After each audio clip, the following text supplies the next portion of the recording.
Hola, hola, bienvenidos a otro episodio de nuestro podcast Doctor en tus oídos. Mi nombre es Marisol Jennifer Padilla Vargas, soy estudiante de sexto semestre de la carrera de medicina y es un honor estar hoy aquí con ustedes. Hoy vamos a adentrarnos en un tema muy importante y a menudo malentendido. ¿Cuál es este? La epilepsia. Estoy aquí con mi compañero Javier para explorar este tema en profundidad. ¿Cómo estás hoy, Javi? Hola, el día de hoy estoy muy bien, encantado siempre de que nos escuchen a nosotros siempre a la misma hora del día. Pues les recuerdo, mi nombre es Francisco Javier Hernández Munguía, igualmente estudiante de sexto semestre en la carrera de medicina y estoy muy emocionado de estar aquí y de hablar sobre este tema tan relevante, tan importante, tan enigmático que puede llegar a ser la epilepsia. Y la verdad es que creo que es muy importante comprender mejor esta condición para apoyar a quienes la padecen y crear conciencia en la sociedad. Exactamente, compañero. ¿Te parece si empezamos con una pregunta fundamental para comprender el tema? Claro que sí, Jenny. Bueno, primero que nada preguntémonos, ¿qué es la epilepsia? Les cuento que la epilepsia es un trastorno neurológico crónico caracterizado por convulsiones recurrentes. Estas convulsiones van a ser el resultado de una actividad cerebral anormal y pueden variar en tipo y gravedad. Es importante destacar que la epilepsia no es una enfermedad mental ni está relacionada con la locura, como muchos mitos, muchas personas lo piensan y nos sugieren. Pero cuéntanos, Javi, ¿cuáles son algunas causas de esta enfermedad? Bueno, esta enfermedad desde la época de los griegos llegó a tener cierta mala fama. Se decía que era una enfermedad divina debido a que si no venerabas a los dioses, ellos te iban a castigar con esta enfermedad. Y realmente era lo que ellos pensaban, esta era la causa que le adjudicaban a esta enfermedad. Por eso tuvo varios apodos como el mal de la caída, la enfermedad de Hércules, el mal caduco, mal de la tierra, mal del infante, mal divino. Una total variedad de apodos para esta enfermedad. Después llegó Hipócrates y comenzó a decir que la epilepsia como tal era un desequilibrio de los humores de los cuales este personaje hablaba. Realmente ya después de eso habló de que la epilepsia era un mal divino y se le adjudicaba este término porque realmente no se conocía la causa. Ya conforme han pasado los años y la investigación científica ha tomado partícipe dentro de conocer la causa de todas estas enfermedades de las que hablamos siempre en nuestros podcasts, pues ahorita las causas varían mucho y se han identificado millones. Como por ejemplo, empezando a hablar de los infantes, simplemente una fiebre puede ocasionar una crisis convulsiva que posteriormente puede avanzar hacia una crisis epiléptica. También se han asociado millones de genes con esta enfermedad, como por mencionar algunos, el CRNA4, el KCNQ2, e incluso un conjunto de síndromes. Como por ejemplo de las convulsiones familiares, la epilepsia nocturna dominante del lóbulo frontal, la epilepsia parcial del tipo dominante autosómico. Son millones de causas las que nos pueden ocasionar una epilepsia. Una epilepsia. Incluso lesiones cerebrales traumáticas posterior a un accidente traumático cráneoencefálico, podemos empezar a desarrollar estas enfermedades. Incluso por esto se dice que la prevalencia de las epilepsias se mantiene un poquito más alta en los adultos jóvenes, varones, debido a que tendemos a ser temerarios, ¿verdad? Y por eso los golpes predominan en nosotros, por eso las crisis epilépticas normalmente prevalecen en nosotros. Entonces también hay algunos otros estudios que dicen que una epilepsia siempre va a ser precedida por un factor desencadenante y que por eso los episodios van a variar en tiempo, como por ejemplo algunos de estos factores pueden ser el estrés, la falta del sueño, el consumo excesivo de alcohol y otras sustancias. Muchas de las causas van a variar. Wow, no inventes, no tenía ni idea de toda la historia y todo lo que había detrás de cómo se le llegaba a nombrar a la epilepsia. Qué interesantes datos nos acabas de dar, Javi. Bueno, pero cuéntame más, ¿tendrás algunos datos epidemiológicos también de esta enfermedad? Claro, Jenny. Se dice que a nivel mundial hay alrededor de 2.4 millones de personas que han sido diagnosticadas con epilepsia cada año. Es decir, 2.4 millones de personas se suman a la lista de personas totales que tienen epilepsia. Actualmente hay una proporción estimada de una población con epilepsia activa, es decir, que tienen las convulsiones continuas o que estén en necesidades de tratamiento, que oscila aproximadamente entre el 4 y el 10% por cada 1000 personas, es decir, una cifra muy alta de estas personas con la enfermedad todavía muy recurrente. Hablando ya en poblaciones aquí mexicanas, hay cerca y se estima que hay aproximadamente 3 millones de personas que padecen epilepsia aquí en México. Estos son algunos datos que tomamos de un artículo muy reciente de 2019. Incluso esta cifra ya pudo haber incrementado. Y pues también es importante saber que de todas estas personas que van a padecer epilepsia, el 50% van a estar también en tratamiento de alguna otra enfermedad concomitante. Incluso hay algunos datos, como que ya les mencioné hace rato, que prevalecen en la población de los hombres. Hay 3 hombres muy famosos, como por ejemplo Vincent Van Gogh, Albert Einstein y Fyodor Dostoyevsky, los cuales también padecían epilepsia. Interesante que estas grandes mentes sufrieran de esta enfermedad. Wow, no cabe duda que tenemos ese tipo de enfermedades en personas famosas que ni siquiera pensamos que las puedan tener. Pero bueno, ahora yo estoy pensando que deberíamos de pasar a hablar un poquito de lo que vienen siendo las manifestaciones clínicas para esta enfermedad. Sí, efectivamente, Javi, te cuento que la epilepsia puede manifestarse de diferentes maneras dependiendo del tipo de convulsiones y de la parte del cerebro que fue afectada. Una de las formas más conocidas son las convulsiones tónico-clónicas generalizadas. Estas también son conocidas como las convulsiones de gran mal, así los conoce la gente. Y estas nos pueden involucrar rigidez muscular, que también viene seguida de movimientos violentos y pérdida de conocimiento. De igual manera, te cuento que hay convulsiones de ausencia. Estas son más comunes en los niños y se caracterizan por breves episodios de desconexión o de mirada fija. También existen las convulsiones parciales. Estas pueden ser o simples o complejas. Las simples pueden causarnos movimientos automáticos o sensaciones extrañas, mientras que las complejas nos pueden resultar en una pérdida de conciencia temporal o comportamientos automáticos complejos. Igual existen síntomas que presentan las personas con epilepsia, que son síntomas externos, además de las convulsiones que ya les mencioné. Estas pueden ser cambios en la conciencia, estados de ausencia, sensaciones de miedo o confusión, pérdidas del control de la vejiga o de los intestinos y fatiga después de cada episodio que llegan a presentar los pacientes. Pero pues es importante recordar que las manifestaciones clínicas van a variar significativamente de una persona a otra y se van a manifestar, como les comenté al principio, dependiendo de la parte del cerebro que fue afectada. Mira, pues bastante interesante. Yo creo que se tiene como que esta idea general de que las epilepsias normalmente solo es como el cuerpo convulsionándose, ¿verdad? Pero pues por lo que me dices parece que hasta a veces puede existir como este pródromo o el prepródromo, como estas manifestaciones que dices antes de que la persona sepa que ya va a tener su episodio, ¿verdad? Y pues que también van a variar dependiendo de la zona que está afectada, incluso también de si ambos hemisferios se están afectando a la misma vez o si solamente es una parte en específico. Pues bastante interesante.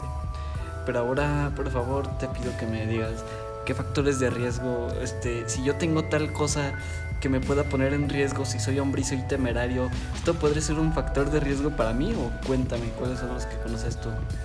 Sí, Gaby, te cuento que como factores de riesgo más comunes que se han presentado y estudiado sobre la epilepsia es la edad, primeramente, y que es más frecuente en los niños y en los adultos mayores, en los adultos de la tercera edad. También te cuento que se presentan por antecedentes familiares, por tener alguna lesión en la cabeza, por presentar accidentes cerebrovasculares u otras enfermedades vasculares relacionadas. También que tengan demencia, por ejemplo, si tú tienes demencia, probablemente sí tengas epilepsia. Infecciones cerebrales también puede ser algún factor de riesgo. Y convulsiones que puedas presentar en la infancia, porque como te menciono, la aparición puede ser más frecuente en niños y pues en personas de la tercera edad. Ok, gracias por reafirmar la cosa que dije hace rato, este hecho de que ser hombre es un factor de riesgo muy importante. Pero bueno, Continuemos informándole a nuestros oyentes cómo se va a diagnosticar esta enfermedad. Primero que nada, el diagnóstico de la epilepsia generalmente se va a basar en la historia clínica del paciente, así como en su exploración física. Aquí van incluidos los antecedentes de convulsiones y de igual manera se le pueden realizar pruebas imagenológicas cerebrales como la resonancia magnética y pruebas del electroencefalograma para evaluar la actividad eléctrica que tiene el cerebro. ¿Tú qué nos tienes, Javi? Pues nuevamente volver a reafirmar la anamnesis y la exploración física. De verdad que es muy importante saber estos episodios de nuestro paciente, conocer si identificó algún factor desencadenante antes del episodio, la sintomatología que ya mencionaste hace rato, que es muy importante diferenciarla de otras enfermedades, hacer la diferencia sobre todo entre lo que es una crisis convulsiva y lo que es un episodio epiléptico. Es importante hacer esa diferenciación. Y pues como otras pruebas que podríamos utilizar, como por ejemplo los análisis de rutina, que se identifican normalmente las causas metabólicas que predecen a un episodio epiléptico, como por ejemplo la toma de las alteraciones de los electrolitos, la glucosa, el calcio, el magnesio o alguna enfermedad hepática o renal que pueden determinar la aparición de un episodio epiléptico. Incluso dentro de estos estudios podemos incluir la identificación de un paciente con VIH, que está muy relacionado. Además de esto, también el análisis del líquido cefalorraquídeo llega a ser muy crucial para el diagnóstico de esta enfermedad. También pueden utilizarse los estudios electrofisiológicos, como por ejemplo el electroencefalograma, donde se utilizan electrodos que se colocan en la piel cabelluda desnuda para hacer comparaciones entre las diferentes ondas que se van detectando en el cerebro. Normalmente dentro de las crisis epilépticas hay ciertos cambios en estos potenciales que se van comparando entre ellas. Hablando de esto, pues tenemos un pequeño algoritmo de diagnóstico en donde, como ya les recalcamos, la anamnesis, la exploración física, lo primero, porque a partir de eso normalmente ya casi siempre podemos dar un diagnóstico de epilepsia. También debemos hacer el diagnóstico diferencial entre el síncope, la isquemia cerebral transitoria, la migraña, la psicosis aguda, entre otras causas de esta disfunción cerebral. Algo característico de estas enfermedades que les acabo de mencionar, que al igual que la epilepsia van a tener un episodio prodrómico, algo que ya te va a estar señalizando que vas a tener una epilepsia. También identificar mediante los estudios que ya les mencionamos algunas causas que nos podrían ocasionar estos episodios, normalmente siendo estudios de imagen, como por ejemplo el hecho de que tengamos un tumor que puede estar ocasionando estas crisis epilépticas.